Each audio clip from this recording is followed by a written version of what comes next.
And then sitting in front of a screen from before sunrise to after sunset, different time zones, all of that. So my symptoms really became exacerbated from, I think, a really, really chronic exposure to screens.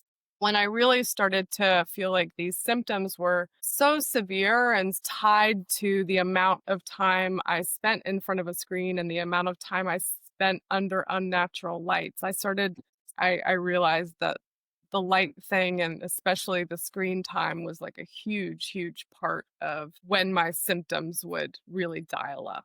It's fascinating because so many of us spend our lives in front of screens and we then complain about tiredness and headaches and eye strain. I'm only just beginning to realize that they may all be kind of like related. When you kind of reflect on the kind of the world we live in, if we are at work, most of us are under LED lights, staring at computer screens. We're then probably exacerbating it by staring at screens, in the evening. Absolutely. Our interest and our focus on this light story, it's because the part of light that is important to all of these physiological things is not the visible part. It's all the other Yeah. parts of it that we don't see. About this endeavor that you are undertaking, like creating a display that is solar powered.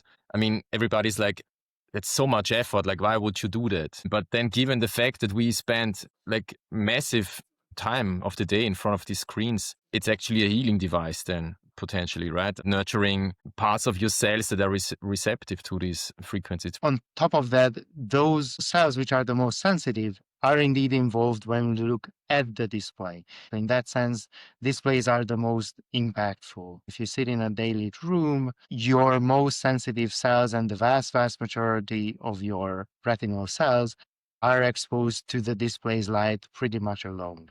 The solar collector is a crucial part. The light that is coming through the fiber optics through your screen is the same, not just mimicking, but it is the wavelengths of the sun that you are meant to be exposed to from sunrise to sunset.